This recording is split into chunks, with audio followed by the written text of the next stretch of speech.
Ranking Member Nunes. Thank you, Mr. Chairman.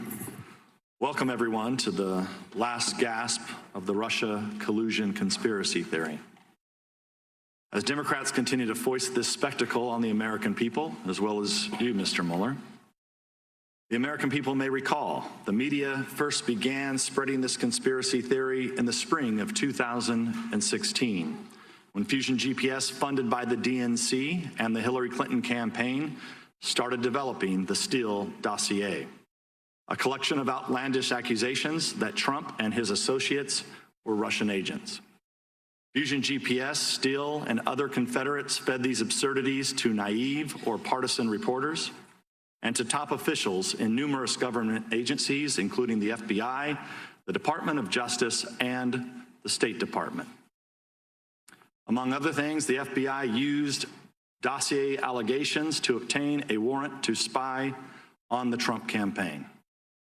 Despite acknowledging dossier allegations as being salacious and unverified, former FBI Director James Comey briefed those allegations to President Obama and President-elect Trump. Those briefings conveniently leaked to the press, resulting in the publication of the dossier and launching thousands of false press stories based on the word of a foreign ex-spy, one who admitted he was desperate that Trump lose the election and who was eventually fired as an FBI source for leaking to the press. After Comey himself was fired, by his own admission, he leaked derogatory information on President Trump to the press for the specific purpose, and successfully so, of engineering the appointment of a special counsel who sits here before us today. The FBI investigation was marred by further corruption and bizarre abuses.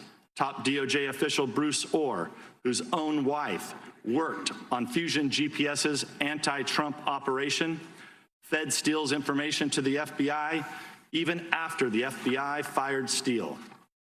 The top FBI investigator and his lover, another top FBI official, constantly texted about how much they hated Trump and wanted to stop him from being elected.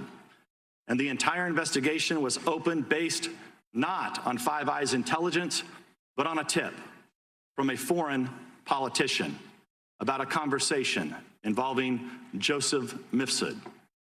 He's a Maltese diplomat who's widely portrayed as a Russian agent, but seems to have far more connections with Western governments, including our own FBI and our own State Department, than with Russia. Brazenly ignoring all these red flags, as well as the transparent absurdity of the claims they are making, the Democrats have argued for nearly 3 years that evidence of collusion is hidden just around the corner. Like the Loch Ness Monster, they insist it's there, even if no one can find it. Consider this. In March 2017, Democrats on this committee said they had more than circumstantial evidence of collusion, but they couldn't reveal it yet. Mr. Mueller was soon appointed, and they said he would find the collusion. Then when no collusion was found in Mr. Mueller's indictments, the Democrats said we'd find it in his final report. Then when there was no collusion in the report, we were told Attorney General Barr was hiding it. Then when it was clear Barr wasn't hiding anything, we were told it will be revealed through a hearing with Mr. Mueller himself. And now that Mr. Mueller is here, they are claiming that the collusion has actually been in his report all along, hidden in plain sight. And they're right. There is collusion in plain sight. Collusion between Russia and the Democratic Party. The Democrats colluded with Russian sources to develop the Steele dossier, and Russian lawyer Natalia Vesnitskaya colluded with the dossier's key architect, Fusion GPS head Glenn Simpson. The Democrats have already admitted, both in interviews and through their usual anonymous statements to reporters, that today's hearing is not about getting information at all. They said they want to, quote, bring the Mueller report to life and create a television moment through ploys like having Mr. Mueller recite passages from his own report. In other words, this hearing is political theater. It's a Hail Mary attempt to convince the American people that collusion is real and that it's concealed in the report. Granted, that's a strange argument to make about a report that is public, It's almost like the Democrats prepared arguments accusing Mr. Barr of hiding the report and didn't bother to update their claims once he published the entire thing.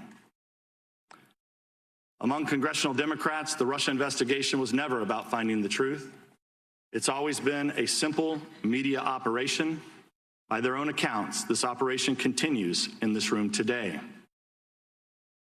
Once again, numerous pressing issues this committee needs to address are put on hold to indulge the political fantasies of people who believed it was their destiny to serve Hillary Clinton's administration.